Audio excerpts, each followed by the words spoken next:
Welcome to another episode of TeeVo and the Beard. You can't see it, but I am TeeVo, and that is the Beard. Yep, and today is going to be kind of a shorter episode because... Well, I guess you could say we're doing another DC and Marvel episode. Yeah, but less DC shows this time. Less, but nonetheless, that's the main topic of today. Mm-hmm.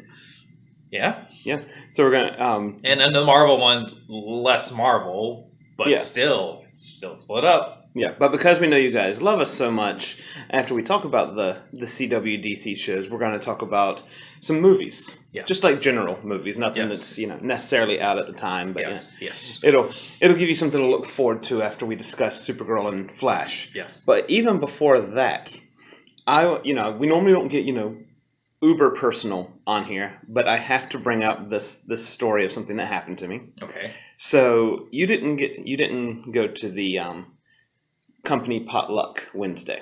I know, but I plain didn't want to. Yeah, and that's fine. That's fine.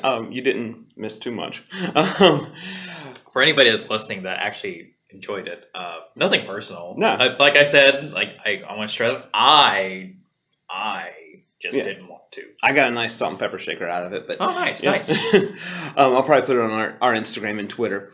So I'm sure though you did benefit from the excess food that was prepared, the cookies and things like that. This time around, I didn't go seeking out of it. Oh, okay. But, because the night that I came in for the work, and the night after, I already had my own food, and I went to go seek out food, and I just kind of forgot about the break room. Yeah, so see, I had a similar thing happen where I came into work that morning, because I worked 2 shifts on Wednesdays, and I came into work that morning, I had completely forgotten about the potluck. Right. So I brought my lunch with me. Yes. And I had to run to the mall to do some, mall shopping for the Mrs. Beard and Little Beard, because it's impossible to shop with them while they're actually there. Right. So you have to resort to tricking. Exactly. Especially Little Beard. Yeah. Which is easy because they're a kid. Not to segue into another story, but I remember my mother bought me a Power Rangers White Tiger Zord in front of me. Oh. But she told me that it was for charity. Oh, wow. That's a level of cruelty right there. Which, I don't know what it says about my 6-year-old character that I didn't want a child with no money to have gifts. Well, not a gift of that caliber. You get them at teddy bears. Nonetheless, it was not... Yeah. It's not for charity. Right. It was for me. Well, charity starts at home. Yeah. But nonetheless, you have to trick. If you have to take them shopping with you, you got to trick them. Right. Yeah. So it's easier just to not have them there at all. Yeah. So, on the way to the mall, I ate my sandwich. I ate my chips. I ate my lunch. Oh. Which was fine. Yeah. The main thing I wanted from the potluck anyway was dessert. Right. So when I came back in for my second shift later that evening, I had some of the cookies and stuff, but I also packed a little to-go box for me and the girls. Yes. So there's a level of soft cookies at the bottom, level of hard cookies on the top. This is very important to the story. Okay. Get home. See, I'm not seeing what the story is, because it sounds like it's a wonderful story. I know, right? And it would be. So get home. Little Beard's already asleep, so me and Mrs. Beard share the hard cookies on top. And I eat... Yeah, hard cookies? Yeah. No innuendos there. And so, but I ended up eating part of one of the soft cookies on the bottom layer. That night, my stomach twisted and turned, and not to go into too much gory detail, but I was awake till 3 o'clock in the morning. Cookie. From a cookie. Well, my thought, though, wasn't, because I know who made that cookie, and I would never disparage her cooking, her baking. Okay. She does excellent work with everything she does, as far as that goes. So, right. So I thought, okay, well, maybe it's because I've eaten too much. Maybe there's hundreds of other reasons. The cookie cannot be the problem. If children can get sick from too many sweets, then so can I. Yes. Yeah. So that following morning, Little Beard sees the cookies up there, and of course she wants one. Right. So I take it down, half it for her, hand her one of the soft cookies. Now, is there a reason you have it? Well, because it's a sugar cookie, and I don't want her eating that whole thing in the morning. Yeah, because I still have to deal with her on the way to school. Okay. And also, I like her school. I don't want her teachers to have to deal with her bouncing up the walls. I see. But her reaction was very strange because she has had this woman's baking before, and when she placed that cookie in her mouth, she proceeded to spit it out like it was the worst thing she had ever eaten before. And you ate this. I had eaten this cookie the previous night. So, in order to prove her wrong that following morning, I ate the other half of the cookie, or tried to. As you have to. Or or tried to. I then also spit it out, and I thought, this could not be undercooked, because this is a woman who knows how to bake. She knows what she's doing. Well, also, I'm trying to see where this is leading. Oh, I'm about to get to it. Because undercooked cookie just means you're eating cookie dough. Right. People eat cookie dough. All day, every day. It's not like They make ice creams flavored out of it. Exactly. Yeah. It's not like undercooked meat. Right. So I'm thinking so far. Yeah, so what I purposely left out of the lunch part of my story is I had a sandwich, I had some chips, and I also had a pickle in this one Tupperware container. So along the bottom of this Tupperware container that I did not think to rinse out before putting cookies was pickle juice. So I had pickled these cookies, these soft cookies, overnight. And pickling does not work with cookies. Thankfully, they tasted bad enough the next morning that my daughter spit hers out instead of eating it. Yeah, and having the same issues I did. Huh. But yeah, so never pickle your cookies. Thankfully, I thought this story was going to go really awry. Yeah. I'm thinking, did the person baking this or you at home put these cookies near undercooked chicken? No, it's not E. coli or anything like that. No, it's just salmonella. It's just vinegar and salt. Okay, that does not go well with cookies. Well, now I know it doesn't go well with cookies, but it's not the worst thing. No, it's definitely. And you wouldn't think that. You're like, oh, well, a cookie with a little pickle juice on it, whatever. Right? Yeah, that's why that never thought, and I didn't think till later that afternoon, the following day. Oh, I pickled the cookies because I had forgotten that I neglected to rinse out the Tupperware before putting a new item in there. So, do you still have these cookies? No. I'm kind of curious. Well, I mean, there are still some in the break room. So yeah, but I don't have. But I don't have any pickle juice. Oh, well, there's your problem. I'm not going to buy pickle. Pickles for the sole purpose of pickling cookies. Soft cookies. Soft cookies, yeah. Because it didn't affect the hard cookies. Not at all. Okay. No. So that's my holiday word of advice for you out there, people. Do not pickle your cookies. That should be a PSA right here. That should, yes. So, thank you for the story. Yeah, you heard it here first on TeeVo and the Beard. So on to CW. The CW and the 2.5 shows I'll say that we'll be talking about today, because we're going to talk about Supergirl, of course. Mm-hmm. We're going to talk about The Flash, and you're actually willing to acknowledge that Legends exists and has something to talk about in it. Ish, yeah. But at first, I want to give a note to our audience. Okay. I only really watch one of these shows. Right. And it's not surprising which one now. Yeah. It would have been surprising had we had this conversation last year. Yeah. But, yeah. But I just want to put that out there. But full spoilers, I already know everything. Right. There is, thankfully, a YouTube channel. I'm not going to name you. Nope. But thank you. You know who you are, supposedly. Mm-hmm. Thank you for pretty much posting clips the day of. Yeah. Like, not like those 1 minute CW promo clips. So you post like the good stuff. Right. Like the very hard hitting parts of the show. Which is why you don't want to give them a full shout out, because we don't want them removed from YouTube. But nonetheless, thank you, because not only does the internet of variety places spoil the episode in full detail. Yeah. But I have a visual of it. Yeah. Without actually watching it. Yeah, because anybody can very legally go to a website that gives a review and synopsis and all that. Yeah. Yes. But seeing it is different. It is. Yeah. But Supergirl is the only one I gave full allegiance to. Yes. So the one common thread, though, is it's Christmas time. Yes. On the CW. And it's beginning of their holiday break. Yep. So, which is why we thought this was important to have a 2-part week again, because we have most shows, pretty much all ending. Yeah. On a fall break. Yeah. And S.H.I.E.L.D. is just beginning. Right, yeah, and thankfully not taking a break at the same time. No, shockingly.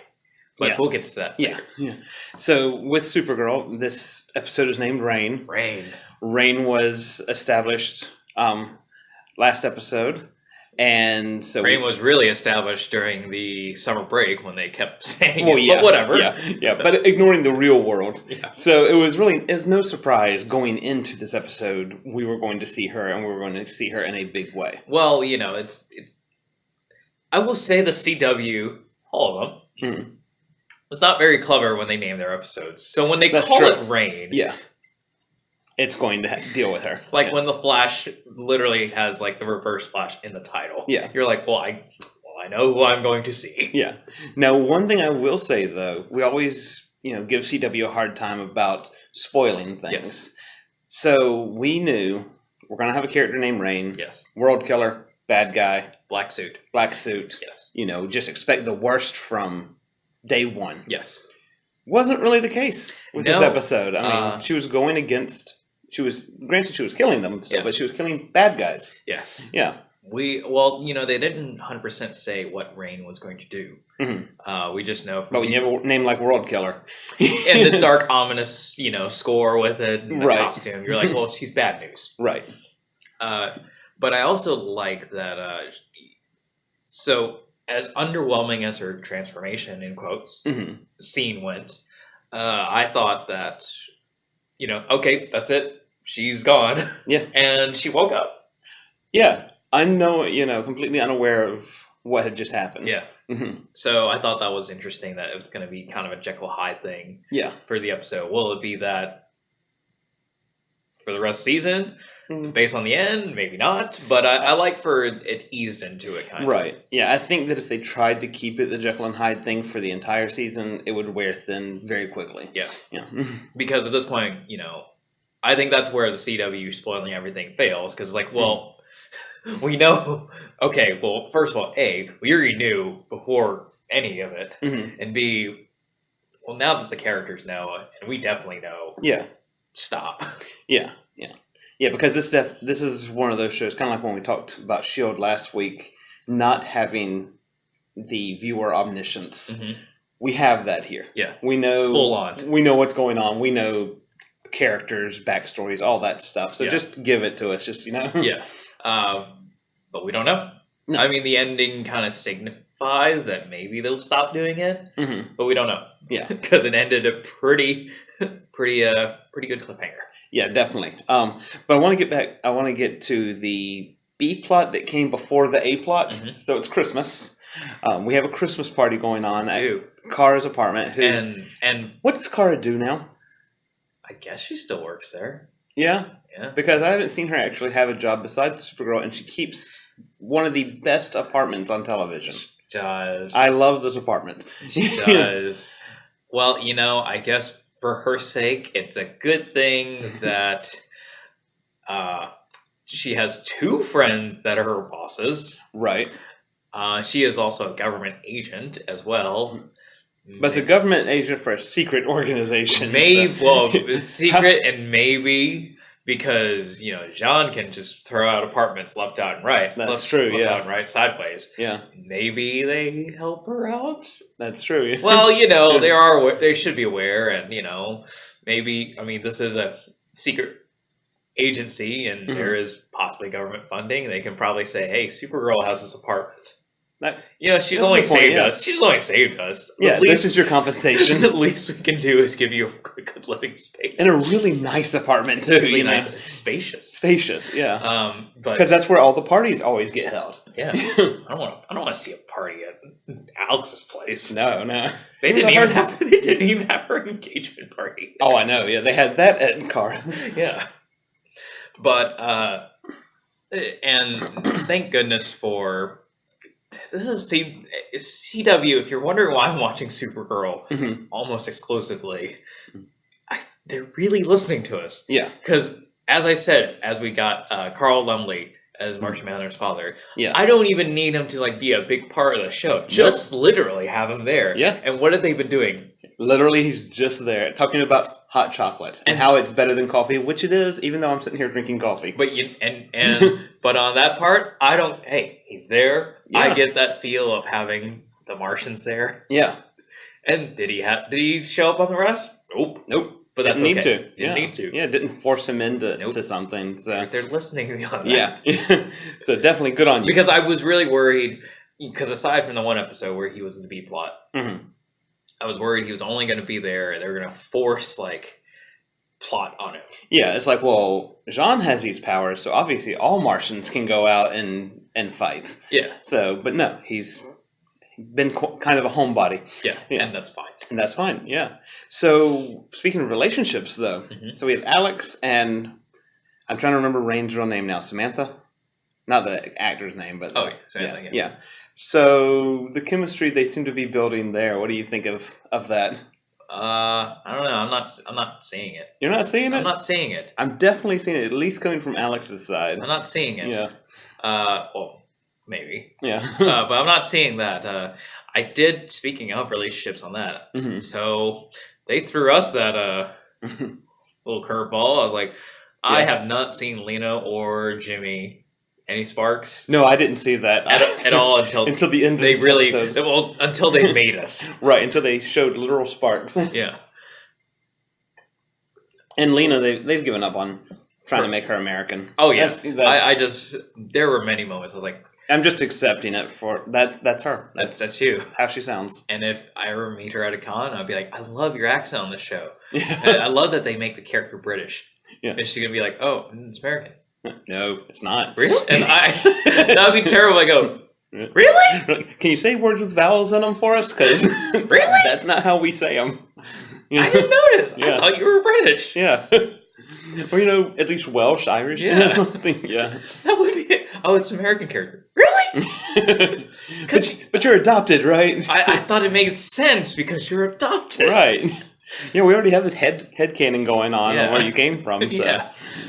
And the more you talk, the more you make it true. Really? Yeah. Really? Yeah. It's starting to get so bad. Yeah. And I love how they get... Maybe they're just like, screw it. Yeah. It's not even worth fighting it anymore. Just as long as she's saying... I guess the producer's like, as long as she's saying the line. Because she fits really well for the character. So it's not like you can recast it. No, and she's emoting the emotions very well. Yeah. I believe her as a Luthor. Just... Your accent's kind of wonky. Yeah. But I love how they get all the B-plot stuff, right out there at the beginning. Let's get that out of the way. Yeah. Because the Rain stuff is going to be amazing, and we don't want to have to keep flip-flopping back and forth. So... And the B-plots also, service the A-plot. Right. So that was also nice. Yeah.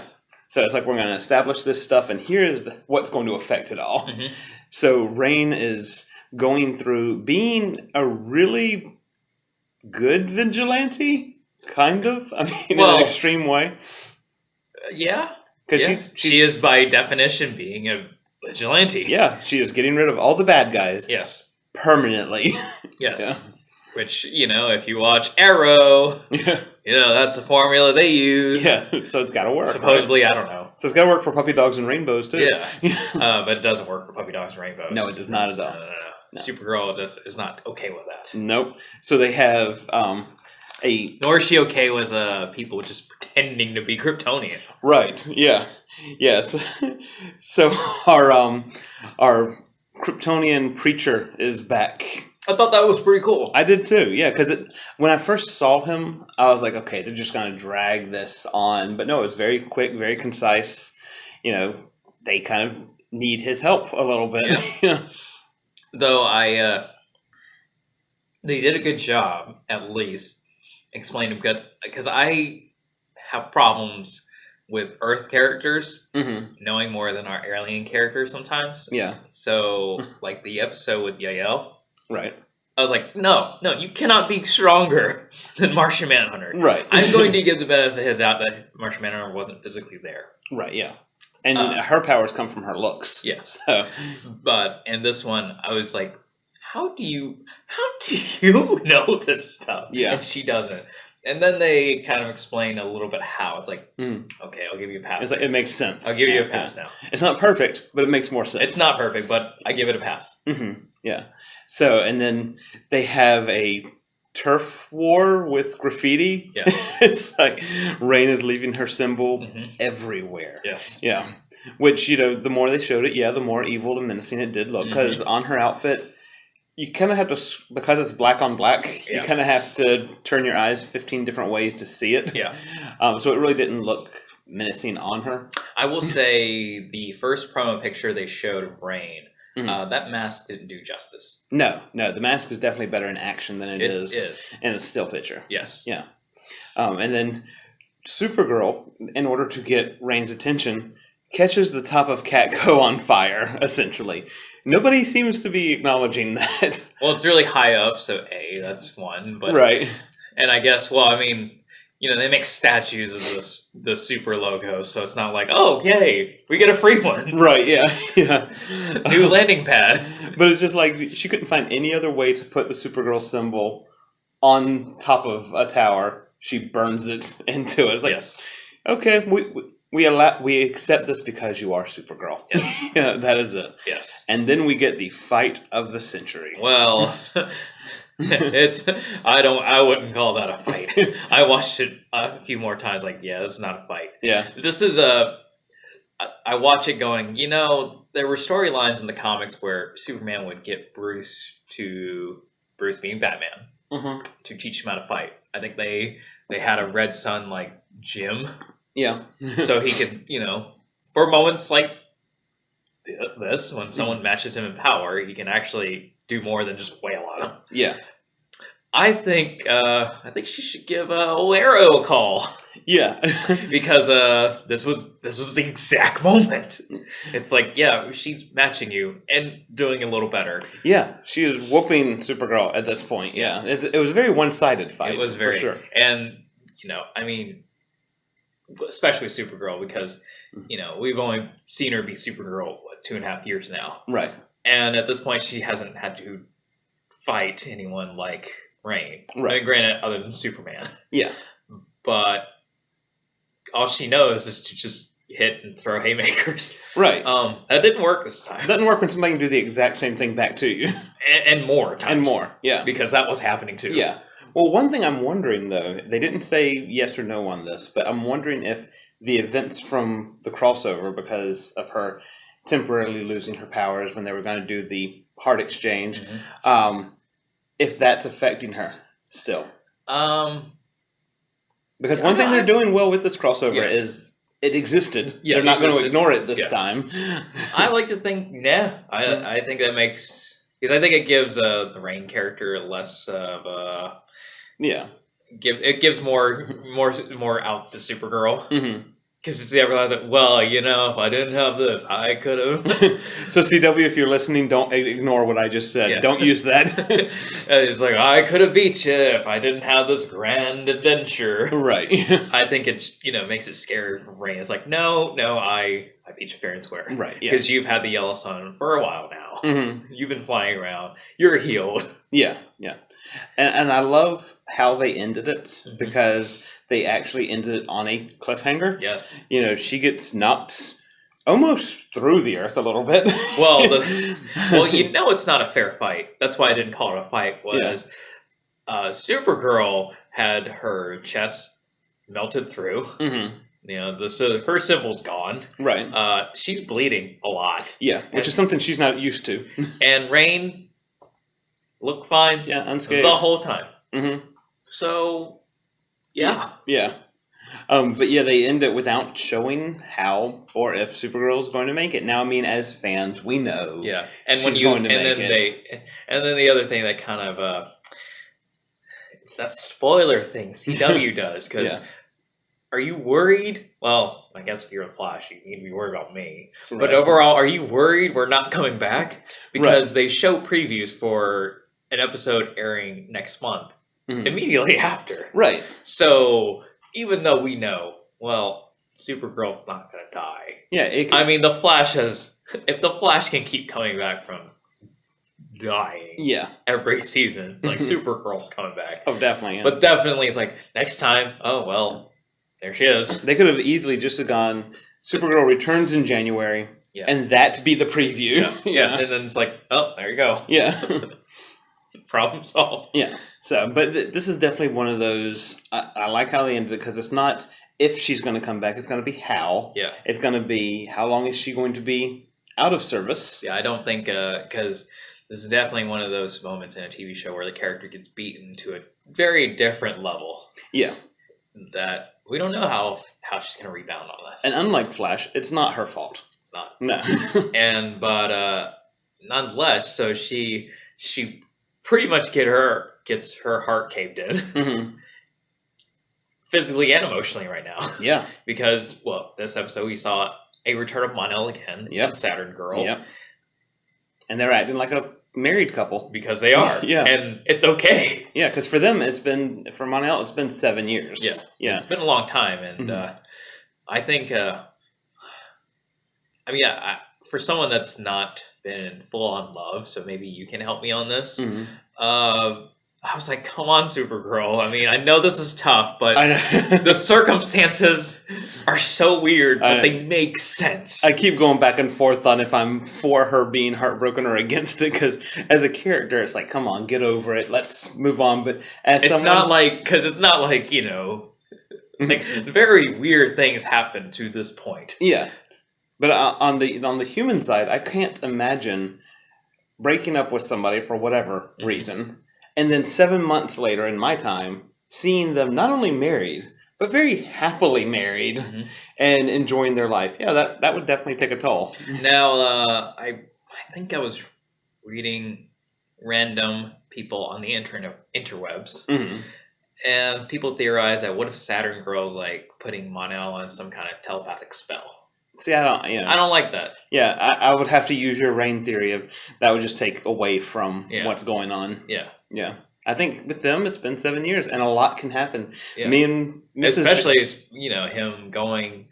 Well, not only has it been time, but you know, he was trapped. Yeah, he had no clue if he would ever see Earth, especially in this time again. Yeah. So you know, you either crawl into a hole and die, or just keep moving. Yeah, I mean that's what he did. Me and Mrs. Beard have been married for 6 years now, and so yeah, a lot happens in what seems like a short amount of time. Right.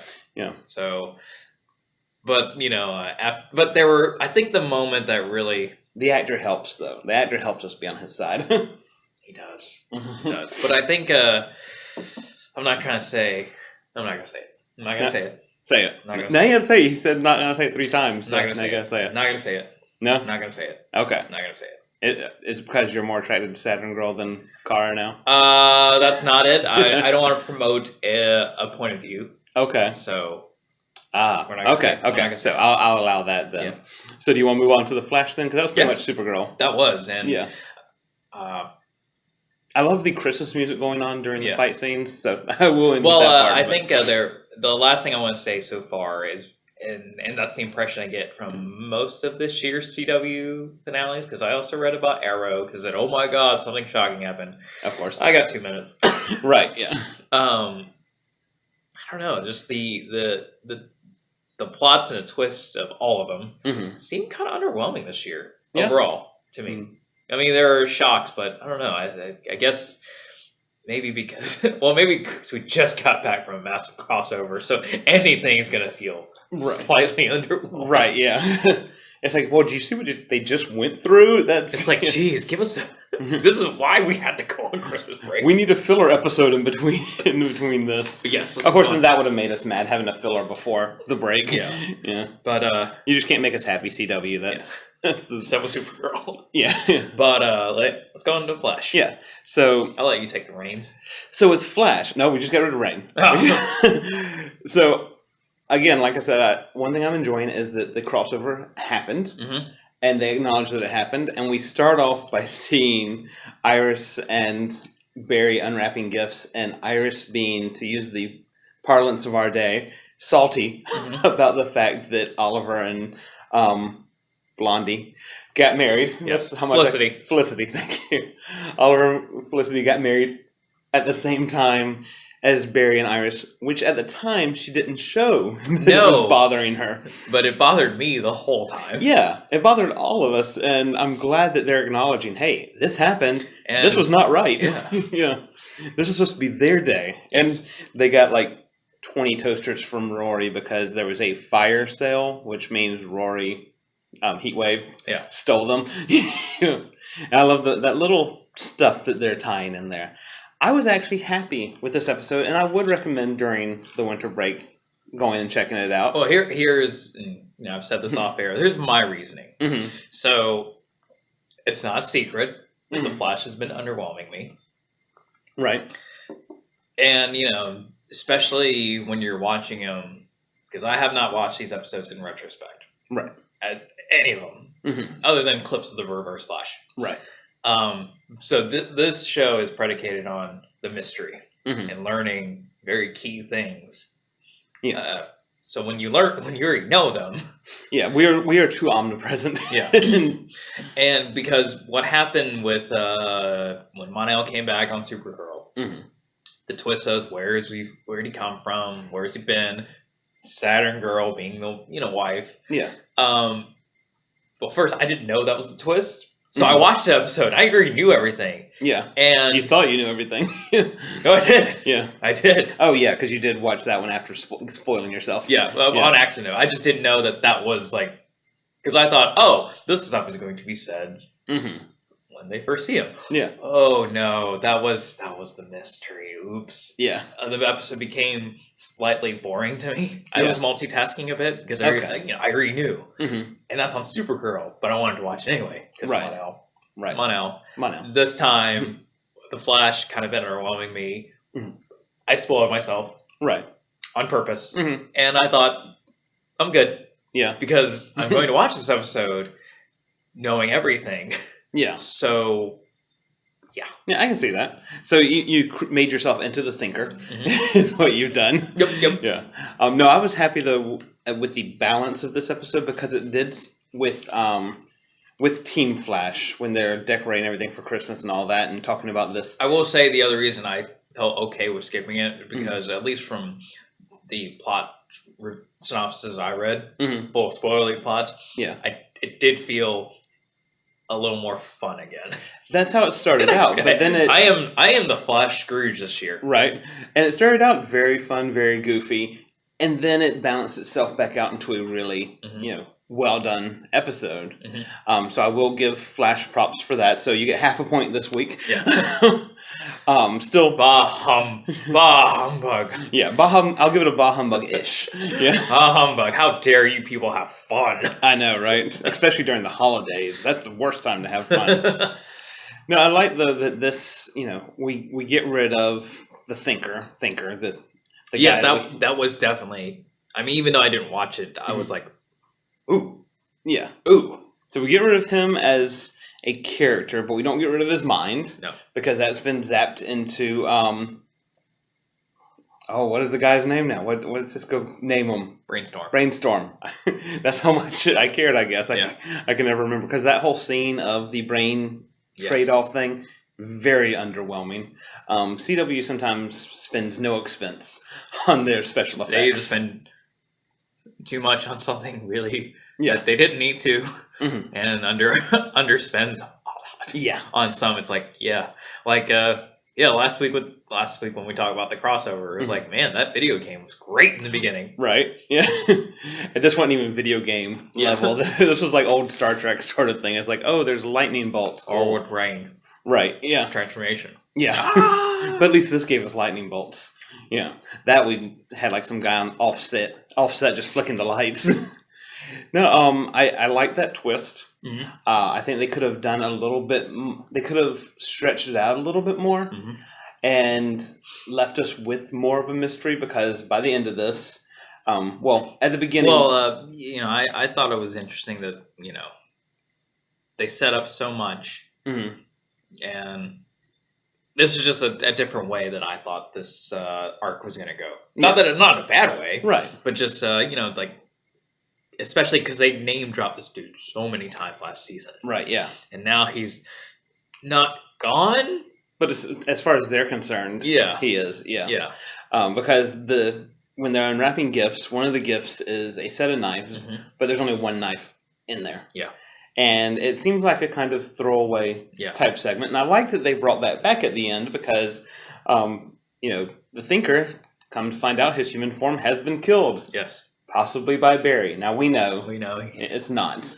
But the CCPD thinks it is, and he has a choice at that moment. Does he run or does he stay? Well, the episode's called Don't Run, so we can all guess what he does. Yep. Again, CW, title your stuff better. Yeah. So he ends up getting arrested, and that's what's going to start us off next year. I think trial. And one of the other reasons I felt okay with this, because even though this was a finale twist, it's more to me a setup for what's to come. Oh, it's definitely a setup. Yeah. Obviously, it's setting up the trial of the Flash. Right. Yeah. Yeah. I didn't come out of this episode going, nothing like that. Just it was like, that was well done. Yeah. But the one thing I didn't get 100% from the synopsis online were, where's Wally? Yeah. So they didn't omit him. Where's Wally's a good question. So these reviews / synopsis didn't omit him. No. CW did it for them. Right. He's visiting Blue something. I don't remember the name of the city. So he left again. Yeah. Oh, wow. And I was talking to one of our dedicated dozen about this. Or because, like I said last week, maybe because, during the crossover, maybe they locked him in a bunker with Joe and Cecilia. Right. And they let Joe and Cecilia come out. I was like, no, you stay. What am I guarding? Just do it. Yeah, just stay there. It's fine. Now, one of our dedicated dozen does theorize that they're trying to set up for the Titans. And I think if they are, they're doing it in the worst possible way. Because how many people who are watching The Flash know about the Titans, for one? Because a lot of people watching it now are watching the show. They're not reading the comics. Yeah. And they've not established anything except for like maybe one line the episode before the crossover when Wally talks about fighting somebody. Yeah, but he was fighting Starro. Right. Which is more of a Justice League person. Yeah. So, but again, he didn't say he was fighting alone. So right. Yeah, that's a very loose one. Yeah. But the other thing is, I agree, because Supergirl is clearly setting up Legion of Superheroes. They literally said it, and even comic book people have trouble grasping the Legion of Superheroes because there's so many freaking people out. Right. It is a legion. Yes. Yeah. But nonetheless, they've been peppering it in since season 2. Yeah. They've been light, but they've been doing it. Yeah. And then Wynn comes out and says the name. Yeah. So now that we're here, because first we saw the Legion ring in Superman's Fortress of Solitude. So it's like, oh my goodness, it's Legion ring. And then, Wynn's girlfriend at the time was from the planet where I guess their main headquarters is. Right. And, and then when Mon-El went through the wormhole, you're like, well, I think he's going there. Yeah. And then we just weren't sure at the time if we would see it. Yeah. Yeah. And then, they announced this season they're casting Saturn Girl and Brainiac 5. You're like, well, clearly you're doing this Legion of Superheroes. Yeah, because unlike Marvel, they can't just announce actors. Yeah. They're like, oh, here's the actor and here's who they're playing. Yeah. But they've done it well, I think. Now that, I don't have to know the Legion, but I'm aware that you're doing it. Right. If that's what they're doing with Wally. Yeah, because like Mon-El, bad. Yeah, with Mon-El, we know what he does. We know what he can do. Yeah. With Saturn Girl, we know she's super, but how? But if they are doing Titans, bad. Bad. Now, bad. the more popular theory with Wally is that they're setting him up to be a legend. Okay. I could see that. Yeah. But they're still doing it very poorly because he hasn't crossed over onto he hasn't played with their show. He hasn't played with them very much. Yeah. In fact, during the crossover, they didn't see him because by the time their part came, he was already in a bunker somewhere. They just saw him at the wedding doing some incredible bullet time. Yeah. But yeah. So. But either way. Yeah. But I hate to say that's kind of the Flash right there. There's a knife missing. Then the Thinker's dead. Wally's still Flash on trial. And Wally's somewhere. Yeah. And the Thinker's wife takes it very easily that her husband has a new body. Yeah. I mean, she takes it very easily. Well, I think it was IGN I was reading. That it's like what I really liked about this villain was he was not the glass-jawed or chiseled person. Right. Not for long. Now he's a good-looking guy. Now but they're like, I like that he wasn't that, but now he is, and it's like, are we okay with that again? Right. Yeah, because it was like, oh, he's a person who just happened to go through this stuff to become super evil. Yes. But no, now he's a good-looking guy and has superpowers. Yes. Okay. And yeah, his wife doesn't seem to mind at all, even though she was trying to talk him out of it before. Yeah.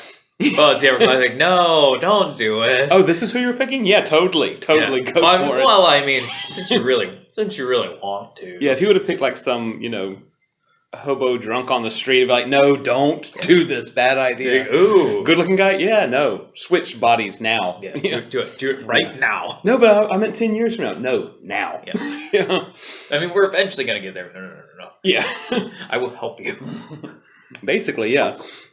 So, but I think that takes care of our major two CW shows. And yeah. The one that but like I said, the Flash was a setup more than like a cliffhanger. Yeah, where Supergirl was definitely cliffhanger. Yeah. Because Reign's already been set up. Well, we don't know. Well, even though they're going to do Reign. Mm-hmm.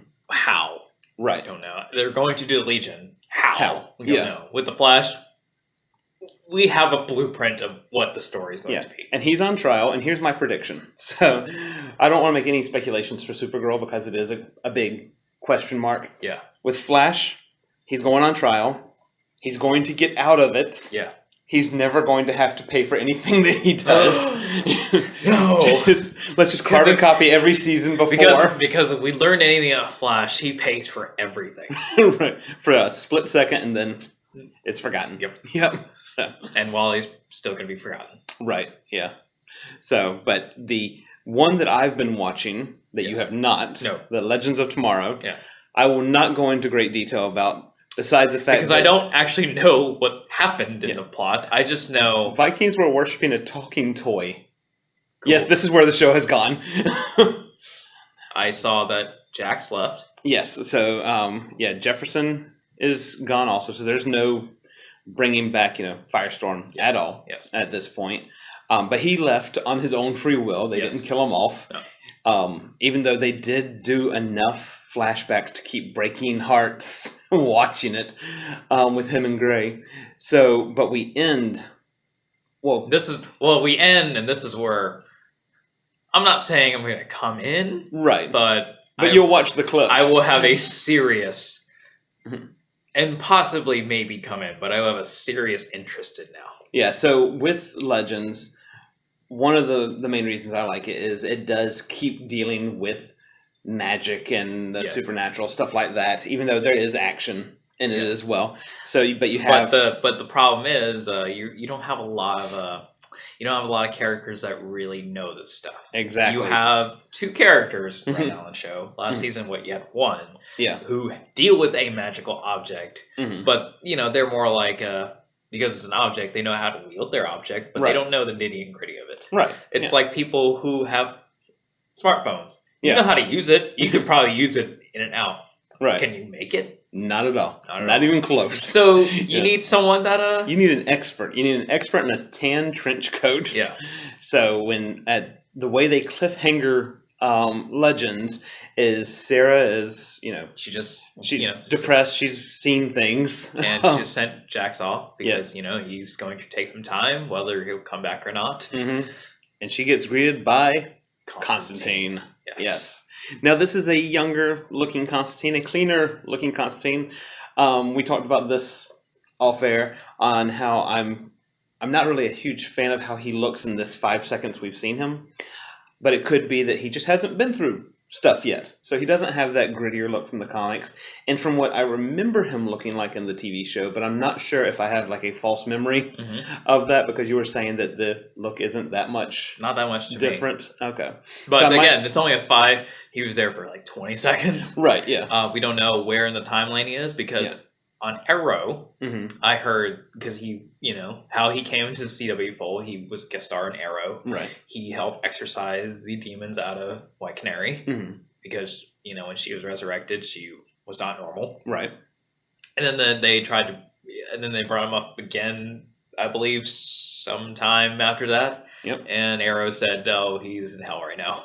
And then DC was like, "We're going to give Constantine a whole show on his own." Yeah. For one season. Yeah. Oh no, that was before. Okay. So what happened? So DC made. That's how out of Arrow I am, because I thought that it was after. No. So that's actually Arrow is in response to the show. Oh, okay. Because he was not a part of the CW universe. He was an independent show on NBC. Okay. And that aired one season first. Mm-hmm. No Arrow, no anything. Okay. It was just Constantine. And then it got canceled, and people didn't like that. Right. So... And now you can watch the whole season on CW Seed for free. Yes, but it was an NBC show. Right. And because, while some of the show, had little problems here and there, the unanimous thing was that people loved Matt Ryan as Constantine. Yeah. So, naturally, they put him in Arrow to bring him back and generate the interest again. How? What they wanted to do, we don't know. But clearly he's been a part. Mm-hmm. So, chronologically, after his appearance on Arrow, which is chronologically after his show. Okay. In the real world time, of course. Yeah. And I think in their time too. Okay. After that, the last we know of him, he was in hell. Yeah. So we don't know. So it could be a younger one of this, or not. Yeah. We don't know where this appearance in the 20 seconds we get in Legends is. Yeah. So whether it's maybe before he went to hell or he got out. Don't know. We'll definitely find out. But at least there's somebody. What year did Jax leave off in? Our present day? Yes and no, yeah, because they fixed the Viking problem. So yeah, I think when they drop him off, the second time he gets dropped off is in present day. Yeah. So chronologically, Constantine got out of hell. Depending on when he got on the, because when Sarah sees him, he's just on the ship. Yeah. Now, granted, clearly they might explain it better. Right. Yeah. In February. Yeah. So. Maybe we're tying ourselves up with too much in how this happened. Yeah. Especially since you didn't even know his show was before his appearance on Arrow. Yeah. That just shows how out of Arrow I am. Yes. Well, I guess out of Arrow and out of touch with NBC. That's true. I'm mostly familiar with him in the comics. Yeah. Where he does have definitely a gruffer, grittier, been through hell and back type look to him. Or I just attribute it as like, well, he hadn't seen Sarah in a while. I'd feel good if I just got out of hell. I'm gonna shave. Right, yeah. Just a little quick shower. Yeah. Maybe he'll get gruffer as it goes. That's true. But again, why I'm interested because, I'm not 100% familiar with Constantine. Mm-hmm. But again, I like the way he did it. Yeah. I liked the way he portrayed the character. Mm-hmm. And just granted, it hasn't been on stuff I want to watch. Right. But I just like him as the character. Yeah. So kind of like Reverse Flash, he may have you watching at least clips. Yes. Yeah. I feel better maybe that I might catch an episode or two. Okay. Because, well, the Reverse Flash was a bad guy. Right. They can't make a whole show about a bad guy. They did like one episode about the Legion, which was great. Legion of Doom. Yeah. Which is great. Yeah. But, and had so much potential. It did. Yeah, but nonetheless, they only had one episode where it's really about them. Yeah. Other than that, you gotta focus on the good guys. Of course, yeah. So now that Constantine's on the good guy side, yeah, and I'm sure the title of the episode will tell you if he's in it or not. And it's at least we know he's on Team Good Guys, so he'll get a lot more time than Matt Lesher did. Yeah, definitely. So, because what else is that actor doing right now? Yes. Yeah. There you go. I have a better feeling I might catch a couple episodes, but just I'm sorry, just the legends themselves just don't interest me. And I understand that. I mean, when I was watching this episode and thoroughly enjoying it, but the whole premise being that Vikings got a hold of a talking toy and now worship it as a god. Yeah. I'm watching it going, oh, I get it now. I get why people don't watch this. You know? Well, because we've come to that level now of absurdity. I'm sorry, but then again, I don't watch it. Yeah, I mean, obviously enough of us watch it to keep it on air. What is the point of Citizen Steel? Yeah. No, I get it. I'm just gonna call it. I don't know anything about Isis, so I can't judge her. Right. Vixen, I like the character of Vixen. Yeah. I don't know much about her Vixen, but I'm aware of enough. She does it well. Yeah. She's kind of a plot mover, I guess you would say. Yeah. Maybe from the times I've seen her on crossovers and crossovers. Yeah. I don't find Sarah that charismatic as a lead character. I've always been, just in a DC general sense, I've always been a bigger fan of Black Canary over White Canary. And it hasn't really changed. Well, I'm fully down with having, pardon our PG language, a kick-ass female lead. Yeah.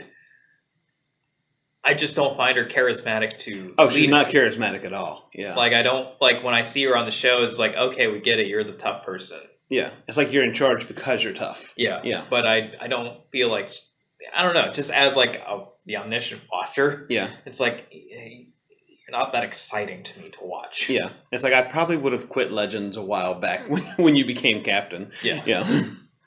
So, yeah. Yeah. And Rory's there purely for comic relief. Yes. Yeah. And I appreciate that about him. And of course, the Atom. You have to like the Atom, though. I have an autograph from the Atom. Yeah. So you have to, if no one else, you have to like the Atom. I do. And, but does he have a better part in the show? No. He's kind of secondary comic relief. Wow. Yeah. In fact, at one point, he was acting as if he was the talking toy to the Vikings. Yeah, the more I talk about the show, the more I realize the problems with it. This is why we don't talk about it on the podcast here. Well, but I like absurdist humor and stuff like that, and this is a very absurd show. That's fine. I mean, the first episode from this season had Caesar and Acapulco. So there you go. Yeah, and I knew right then, I was like, I'm going to enjoy this season. But it might get darker now. It might now, yeah. So we'll see. I guess they're like, enjoy it while it lasts. Right. Well, it did get dark. I mean, Victor Garber died. Yeah. And there's no firestorm anymore. So. Yeah. Yeah, it's hard to get back from that. Yeah, and now they're about to deal into possibly very dark things. Mm-hmm. Because you don't bring Constantine for funny puppies and rainbows. No. I mean, even his humor is dark humor. Like, if you really wanted puppies, like, fun, absurd magic, you bring Zatanna. Yeah, where you just say everything backwards in order to make your spells. She would fit in so well. She would. But you're bringing Constantine, so... I'm not sure her outfit, though, is CW. I would want to see it. I mean, I do want to see it. I'm not saying don't put her on there, but yeah. But nonetheless, you're bringing Constantine. We're going places. Yeah. So, and I might come along the Wave Rider. Yeah, we'll see. Yeah, we won't hold our breaths though. But anything else for CW before we take a quick break?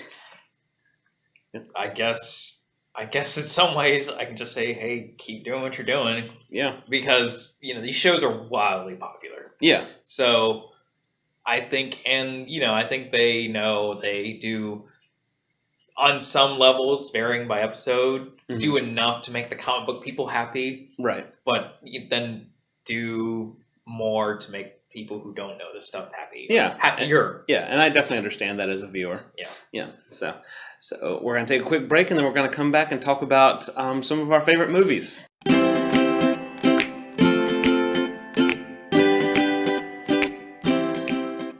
And we're back. So, the beer pointed out that we haven't done an icebreaker in a while. Very true. And I wouldn't say this is an icebreaker.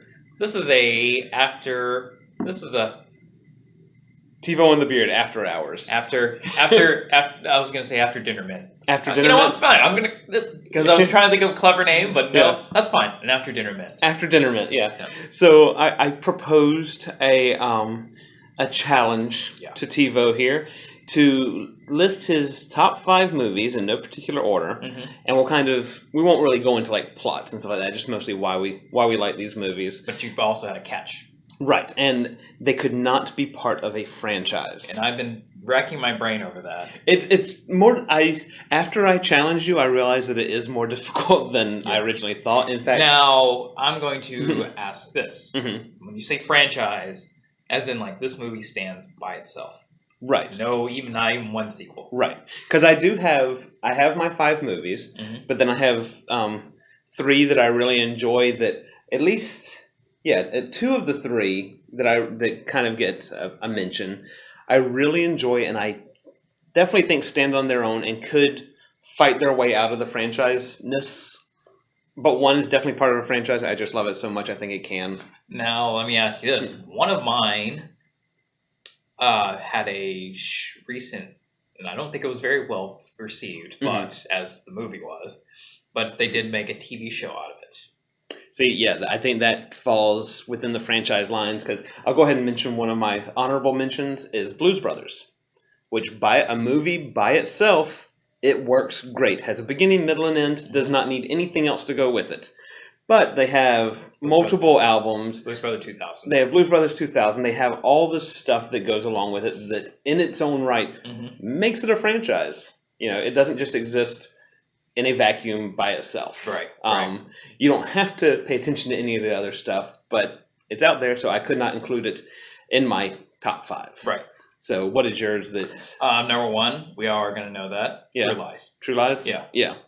It could have been, it was almost a franchise. Almost, yeah. But that's clearly not going to happen. And but you do never know what the future holds. And at the time right now, yeah. you know, we know that there is a TV show being made. Right. But right now... Doesn't exist. Doesn't exist. Right. Depending on when you're listening to this, of course. Yeah. So, no, definitely an excellent choice. And if anybody has any questions on why you like it, we have an entire episode dedicated to True Lies. What's good? I want to alternate. Okay. What's one of yours? One of the first ones that popped into my mind is The Big Lebowski. Oh. I mean, Jeff Bridges, John Goodman, Steve Buscemi. So, first of all, our top choices are ones like... Duh, you would say that. Yeah. So, I mean, there's really anybody who... Oh, there's a spin-off movie, though. And it exists, and it's out. Well, explain. You don't know about this? An official spin-off movie? Yes, John Turturro made a spin-off movie of his character. Is it official, though? Yeah. How official? Well, has it been sanctioned by the Coen brothers? It's not by the Coen brothers, but it's by Turturro, and you know he did bring that character. So I will put an asterisk beside that, pending further research. But I take it you're going to watch the film. I will have to check it out now to see if it is. There is no dude. Yeah, and I don't know how much of the Big Lebowski plot you'll know, but it does have the Jesus man. Okay, so you know there extenuating circumstances here, so I will definitely. I'm not yielding to your accusations, but I will definitely check that one out. So, on to your next one. 7. 7? Yeah. Okay. What about it? You know, I think it's one of the first rated R movies I've seen, and I clearly didn't get it the first time I saw it. Oh, yeah. Clearly, because I saw it, my sister rented it on VHS when it came out. Oh. And that movie came out a long time ago. Yeah. And I'm not that old. Right. So, you know, when it came out, I was really, really, really young. I probably shouldn't have been watching it. Probably not. And I also just didn't get some of it. And I wasn't, like, really watching it. So there are some sequences when I finally did, like, watch it. I was like, I don't remember that. Yeah. So do you get chills anytime somebody asks what's in a box? I think the internet has made too much of a joke about it. Oh, okay. Yeah. That it kind of ruined it. Yeah, because... okay, first of all, I didn't think that scene's that bad. It really is not. Yeah. Well, as in you know, gore factor, there's none. Right. But I personally didn't like what's wrong with Brad Pitt in that scene. Yeah. I thought he did fine. Oh yeah, no, yeah, definitely. But that's always the point of mockery. Okay. You know, because I definitely do the joke on a more gory factor than I guess, because whenever I hear somebody say that, I'm like, no, you never ask what's in a box. Well, people the interwebs likes to make fun of Brad Pitt for that scene. Okay. Because it was very overacted and I mean, and a very missed opportunity. It's like I didn't get that, but no, yeah. So, but no, definitely a good movie. Yeah. Yeah. I've seen it, I think, just a couple times. Well, now it's a little tainted. Thank you, Mr. Spacey. Right. Yeah. But even though, I mean, it shows that when something's good, that's personal preference. But when something's good, even though when twists, you can still watch it again. Right. Unlike something like Sixth Sense, where it's kind of a one and done sort of thing. Yeah. But I just it's a good chill, that movie. Okay. Because David Fincher creates such a very uneasy environment the whole time, even when things are calm. Okay. Even there's no sins happening. Right. You just feel uneasy. Yeah. And that's just really good, and I like the movie for that. Okay. My next one is going to be Princess Bride. Excellent. Because it's a classic. I've had the joy of seeing it at least twice that I know of in theaters. Once when it came out in '87, and then once this year with my daughter. Oh, so, yeah. So, First time. Nice. Yeah. So what did you think? She loved it. Oh, wonderful. Yeah. I mean, she didn't quite get it. I doubt that's going to be the only time. But there were times when I would laugh at something and kind of look at her expecting this 4-year-old to laugh, and I'm like, okay, I know why you don't find that funny. So, but no, I think it's something that's gone. Like Big Lebowski has a cult following. Right. I think Princess Bride has gone kind of beyond that. How so? Well, I mean, it's gone from cult following to actually being like genuinely popular now. Right. You ask most people if they've seen it, they loved it. If they haven't seen it, they almost feel guilty for not having seen it yet. Yeah. Very quotable, and it's a movie that at the time was like number 41 for the year. It was not a box office success, and it did start out with a cult following, but now it's referenced. You have Mandy Patinkin, who has an excellent beard now, using it against people in very good ways. And we won't get into the politics of it, but it is a movie that transcends politics because you have a great man like Patinkin who is in it, right. promoting it and doing great things. But then you also have people like Ted Cruz, who I won't give my opinion on, who it's one of his favorite movies. Yeah. So it crosses these boundaries, So that makes for a great movie right there. Nice. Number 3, 40-Year-Old Virgin. Okay. Yeah. Because it's a hilarious movie, yeah. What can I say? It's so funny to me. And why it has a special place in my mind, other than being a funny movie, was it was one of the first R-rated comedies I saw in theaters. Okay. I'm sensing an R-rated theme with some of your movies here. That is a thing that happened, but the movie also ushered in a new age of like comedic movies. Okay. Because if you remember, it was more of like, let's do funny things. Right. Let's do outrageous stuff in the movie. Yeah. While this movie still does that, you have to listen to like the lines given. Oh yeah. And it was really ushering in, because there were movies before that like Anchorman, starting to be that way of like, no, we're like, you have to listen to what we're saying, because it's really funny. We're gonna look like a dumb comedy, like Dumb and Dumber or something like that, but it's actually going to be a smart comedy under that. Listen to what we're saying. And one of the main scenes where the 4-Year Virgin, it's like that. It's Paul Rudd and Seth Rogen are playing Mortal Kombat. Yeah. And they just keep riffing on each other. They're not doing anything funny. Right. At all. Right. They're just saying funny things. But if you're not paying attention, if you think that they're just playing a video game, scene's totally lost on you. And I think also because in high school I wanted myself to be known as like the movie person. So I wanted to like know the movie references. Right. And Judd Apatow, when he started, his venture with 4-Year Virgin, it was he was referencing things left, right, and sideways. Yeah. And I was like, yes, I get these things. So you were like Steve Rogers watching this. It was. Yeah, I know that reference. It's funny.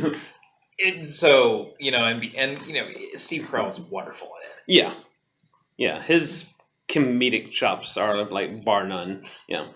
And his acting chops aren't too bad either. No, that's true too. But yeah. That's what he wants to be known as now. I know. But I mean, that movie it's just wonderful. But it's because of his acting chops that makes his comedy so good. Because like I said, it looks like a dumb comedy. If you describe especially the title. If you describe it to somebody, they're not going to want to watch it. Yeah. It's going to sound like Grandma's Boy or something like that. Exactly. But then you actually put them down in front of it, and they're like, "No, that was genuinely good movie." And it had a really big heart to it. Yeah, it has an excellent storyline. Yeah. No, great choice. I'm starting to re-question some of mine now. So I'm going to move into one that, even though it has existed in multiple ways, it's not been a franchise. Okay. And that's Little Shop of Horrors. Yeah. It has been a stage production. It has been, an old 1960s movie. But I'm talking, of course, about the Rick Moranis, musical. Yes. That is one that I could watch any time of the day, any time of the year. If it's on TV, I can be at any spot and just thoroughly enjoy it. I enjoy the cast is amazing. The music's great. It's definitely a movie of the 80s. Right. Even though it's set in the 50s, you can feel that this is the 80s right here. And I like that. It's just a great movie. Littlebeard has yet to see it, though, because, big, giant, man-eating plant might scare her a little bit. The first time I saw it, which was on VHS, I could not sleep that night. How old were you? Whatever year it came to VHS. I don't remember off the top of my head. So I take it, is that going to be the year, whatever age you were, that's when you'll show Littlebeard. I might wait the following year. That way she won't be as scared. Yeah. That you know of. Or she might just be tougher than me. Which you'll be okay with that. Which is very likely. You'll probably be like, good. Yeah. That's why you're born. You're better than me. Yeah, she did watch Coraline and sleep no problem, where my wife had nightmares about spiders. Oh, well. Well, that's what you want in your child. Right, yeah. You want them to be stronger than both of you. Exactly. So, good on her. Yeah. So you might show it now, maybe. That might be, yeah. I mean, I'm not saying she might fall asleep during it. I'm not saying you should, but you could. Yeah. You don't know. Test it. Yeah. And I have it on Blu-ray, so. Oh, well. It's readily available. Yeah. Now, I've seen your Blu-ray collection, and it's nicely put out. Yeah. Littlebeard has never gone, what's that? I mean, not really, because I have nothing on there that I would be uncomfortable with her accidentally viewing, because she does know how the Blu-ray player works. Some of it, like Little Shop, like Highlander, stuff like that, there are scenes that I'm like, if she watches it, I don't think it's going to traumatize her, but I don't want to. You want to be there. I want to be there. Yeah. It's not like putting in Hello Kitty and, watching that. It's not like, here you go. All right, well, I'll be over here. Yeah. But she's with also... those, especially with Highlander, you're like, we're going to watch this together. Yes, because there's going to be some explanation needed as it's going. No matter how old you are, if you're not familiar with with that franchise, there's explanation that's needed. Number 4 for me. This is a silly one. This is not saying this movie has high merits. Yeah. But I enjoy it. I can quote it. Yeah. And I have quoted it in front of 2 of the people in the movie. Okay. And I had no shame. It's a movie called Surf Ninjas. Ah, okay. Yeah. I love this movie. Yeah. And now that one does have a cult following. It does have a cult following. Yeah. Small one, though. Yeah. A small one. I've not met a lot of people who really know it like they do a Rocky Horror or a Princess Bride. Right, yeah. It's very far between. There is one. It's just not that... It's not as known. Yeah, because while I have seen the movie, I don't consider myself part of that fandom. It's a good movie. Yeah, it's good for you. Well, for what it is. I stumbled upon it kind of cult following-ish because I had no idea this movie existed. Yeah. My sister rented it for me randomly. Assuming I'll like it. Let's get surfing. Let's get ninjas. But she rented it for me 5 years after it came out. Okay. So like I said, I had no idea this movie existed till, she said, hey, I rented a movie for you. I was like, all right, cool. And I saw it had the kid from Teenage Mutant Ninja Turtles too. I was like, oh, well, if anything. Yeah. And, Leslie Nielsen. Yay! Yeah. and I probably watched it every day of that 5-day rental period. Yeah. And then I rented it again. Nice. Like almost immediately. Mm-hmm. And then watched it a lot. To a point where I eventually bought a VHS and DVD. Yeah. And I converted disc digital on Vudu. Oh, wow. So that is love, right there. Well, and I had the fortune to meet Kelly Hu, who's in the movie, and she... Who has done a number of great things after that. Number of great things. You know, I quoted the movie in front of her, and she alerted me to the cult. Okay. I didn't know. I thought I was one of the only people to know because, again, cult following is not that huge. Yeah. So I thought, oh, well, you know, maybe I know this movie. That's okay. Yeah. You know? And this was before the time of like Facebook and everything where you could easily find your cult. Yeah. But she was like, you know, she gets that a lot, strangely. You know, as many great things as she's done, but, you know, a little before and after Surf Ninjas, she gets that more than you think. Okay. And I had the pleasure of meeting Rob Schneider. Yeah. And I quoted the knife scene to him. Yeah. He went along with me. So, cool. Yeah. He's done some good things. I wouldn't say great. He's done some things. Yeah. Surf Ninjas might be towards the top of his. Yeah. But yeah, that movie also introduced Rob Schneider to me. Okay. So, I just love this movie. I can quote it. Like, if the viewers wanted to, I'm not saying, please don't ask me to, because I don't want to bore you. I would personally love to do it, but if you wanted like me to dramatize that whole movie for you.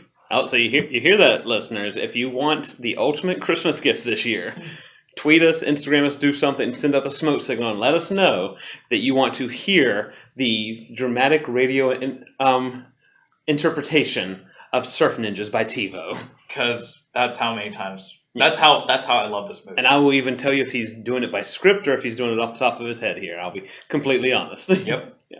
And I'm not trying to boast myself, but no script. I was about to say I would assume that it would be off the top of your head. No script. Yeah. No script. Now, would you do voices? I mean, I'm not a voice artist, so but I will do my best to differentiate the voices, whether they come out the way I hear it in my head. I know that problem. That's a whole different story. Yeah. But the attempt will be there. Okay. You know, the A for trying. Right, yeah. So my next movie is a very cult... this one has a bigger cult following, mostly because of the actors in it, and that's Clue. Okay. Yeah. Clue is one where, again, I can watch it anytime, any place in the movie, and my wife will get very annoyed as I'm talking along with the movie or pre-quoting it. I mean, excellent ensemble cast. It's also a really interesting movie because it all happens within a house. Yes. It's not this grand, you know, like we're going to move from this scene to this scene. No, if you're familiar with the game Clue, that's how it takes place. And the fact that they successfully made a movie based on a board game is amazing enough on its own. Yeah. And then it's also possibly, aside from Rocky Horror, that does have a special place in my heart, possibly my favorite Tim Curry movie. Yeah. Yeah. Yeah. So, and he's not even his most Tim Curry in the movie. Does that make you appreciate the game more, or doesn't it affect it? Oh, that's always been one of my favorite board games. Really? Yeah. So.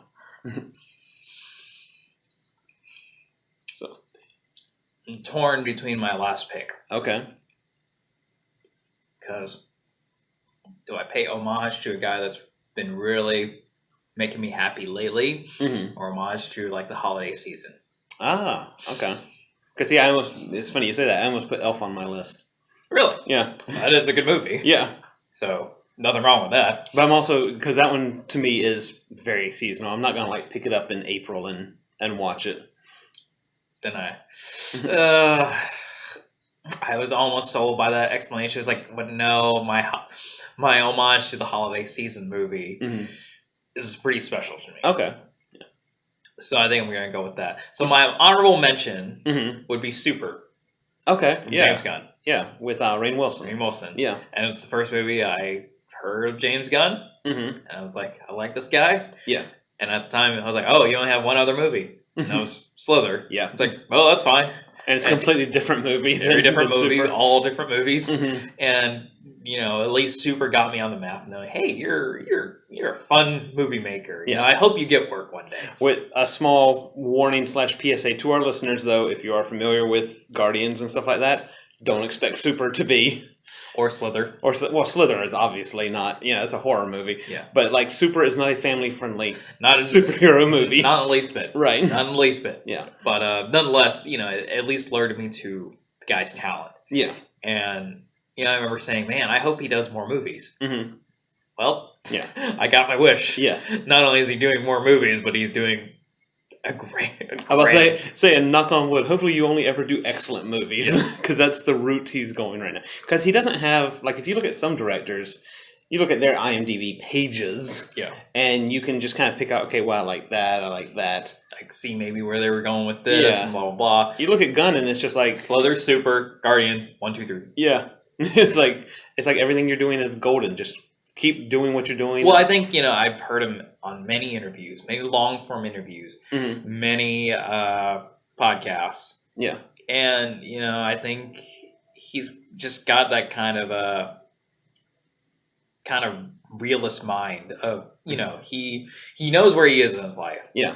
People do take certain jobs because money. Right. That's just that. And it might seem more interesting when they're doing it, when they're in the process. The final product is always, the director doesn't always have say what it's going to look like at the end. Yeah. But he's very honest about, I get paid very well. Mm-hmm. So, but, and he has a creative mind, but he wants to do it the way he wants to do it. Yeah. And it's very obvious by watching his films that nobody else could do these. Yes. Yeah. And that's almost word for word. It's like, if he's going to do a movie, it's going to be because he is the only one who can do this. Right, yeah. Because I think I was listening to him on Michael Rosenbaum saying he's been offered a couple movies, and it's like, he just doesn't see it. Maybe if he can't see the movie in his head, he's not going to do it. Yeah. It makes perfect sense. And it's almost the reason why he almost turned down Guardians of the Galaxy. Oh, because when they pitched it to him, it was nothing like what the movie ended up being. Right. And he said very famously, and I've heard it, and he said it on Mike Rosenbaum, but I actually remember him saying it during press tours of the first Guardians of the Galaxy, that, he went to the meeting, he was about to say no, via email after he left, but then in the car, he just saw the movie in his head. Okay. And so you got to see it before any of us. That's not fair. He saw the movie. He started seeing where, these characters align and how the plot would go. Yeah. And, well, history spoke. Yeah. So keep it up, Gunn. But by number 5, past honorable mention, because I wanted to give James Gunn a big shout out. Right, yeah. That's why I was torn. Yeah, and Guardians is now officially a franchise. So. Yeah. But my number 5 pick, and we're going to go in line with Surf Ninjas, just that it hit me at the right time at a kid. Yeah. Jingle All the Way. Okay. Yeah, we talked about it last Christmas. We did. During that episode. It is one because you said, you can't pick up Elf and... Yeah. Watch it in April. Yeah. Same thing. I can't watch this movie when the month is not called December. Right. And not past the 26th of December. But once December hits, it's all just the way. That movie, just does it for me. Yeah. It gets me in a good mood. And it's a great holiday family comedy. Yeah. Because you have something like National Lampoon's Christmas Vacation, which I didn't add because National Lampoon is a franchise in and of itself. Yeah. That's a great Christmas comedy. Yes, I will let Littlebeard watch it. I will not explain 80% of the jokes to her, though, because there's so much in there that I appreciate more as an adult. But Jingle All the Way? Jingle All the Way, yeah. Anybody can sit down and watch that. And it's quotable. Yeah. Thanks to Mr. Schwarzenegger, but, He does, I'll say did. I'm not sure how he would be now, but did comedy very well back in the day. Now I think he does unintentional comedy. Well, thank goodness he has lots of other good work to follow. Yeah. I mean, he's still living off of Terminator 1 money, so he's not... he's not hurting for it. You're right.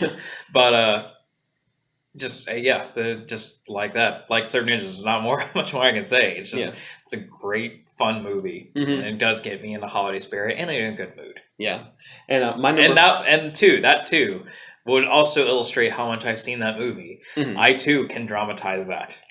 Okay. So see, viewers, you have 2 Christmas gifts to choose from there. Yes. Surf Ninjas or Jingle All the Way. We're just talking family movies. Like, right.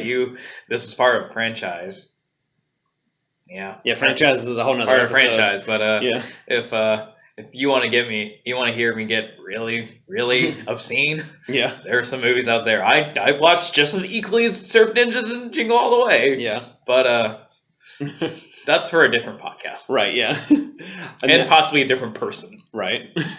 So my 5th one, it actually goes with the family-friendly thing. Right. And it's the Guillermo del Toro family animated film, Book of Life. Oh. Did you think I was going to say Pan's Labyrinth? Yeah. Not a family movie. I was like, what version of Pan's Labyrinth are you watching? The child services would come take Littlebeard away the moment I released that podcast that said, oh yeah, Pan's Labyrinth, great family film. You know, with David Bowie in it?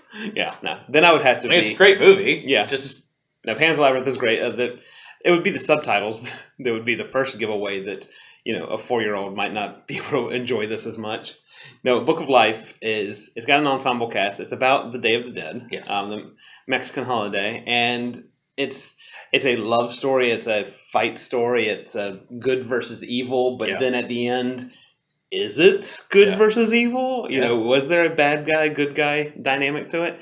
And I own it on Blu-ray. I own a digital copy. You know, it's again one that I can watch. It doesn't just have to be during the Day of the Dead. I can watch it anytime of the year. Can you watch it without Littlebeard? I've watched it without Littlebeard. Okay. Yeah. I can watch animation all day long. It's a gorgeous movie. It is. It's a very well done movie. Yeah, and it's another one. I can't think of the co-director's name right off the top of my head, or they might have been the producers. But no, it was directed by a duo. Yeah. But they talk about how this was something they had to do. It wasn't, you know, something that James Gunn could have come in and done. The Coen brothers could have come in and done. This was their vision. This is what it had to look like. And I think, you know, it's easy to, you know, obviously it is easy to praise when that happens. But, you know, when it does happen, you got to acknowledge it. Yeah, yeah. Because it's very rare that you get like just something that's not part of a franchise, just that sits by itself. Well, you know, franchise can, you know, can be left out of that conversation. Just the notion of like, you know, when that passion is in that project. Yeah. Well, the reason I bring up franchise though is because it can be fixed later. Yeah. If it's part of that. So, you know, you take like the Star Trek franchise. Ruined. Yeah. But you take like the Star Trek franchise and it's like, okay, we're going to make every other one great, you know, to get that bad taste of, you know, the even number ones out of your mouth. So, one of the other honorable mentions I wanted to throw out there is Army of Darkness, which is part of the Evil Dead franchise. But and it could just be my bias saying that it can be watched on its own. At the look I'm getting, you might not agree. Not at all. Yeah. Like I said, it could just be my bias. Because I have plenty of franchises that, no, you don't have to watch certain movies, and we're going to go that route. Oh, okay. No, you have, 4 movies and a TV show? No. Yeah. Okay. So it was worth a try, though. Sorry, Bruce. That's heavily vetoed. Yeah. Heavily. Yeah. So, but I think that about wraps it up, you know, and gave us both a mental exercise there of trying to think of movies we enjoy that are not part of a grander universe. So. Shame to say, but before this year, I was like, oh, Jumanji. Yeah, and now? Yeah. Not that I'm saying the new one will be bad. Yeah. Anyway, and if you people listening, look back to some of our older ones, I'm looking forward to it. Right, it's just now part of the franchise. Right, yeah. So it's officially out of the running. Yeah. So where True Lie is still in there. It is. Unless it brings out a great TV show. Yes. If it brings out a horrible TV show, we'll just ignore it and just consider the movie by itself. Yeah. Yeah. So, but I think that wraps it up. And of course, in part B of this week, we'll be talking about S.H.I.E.L.D. So come back for that.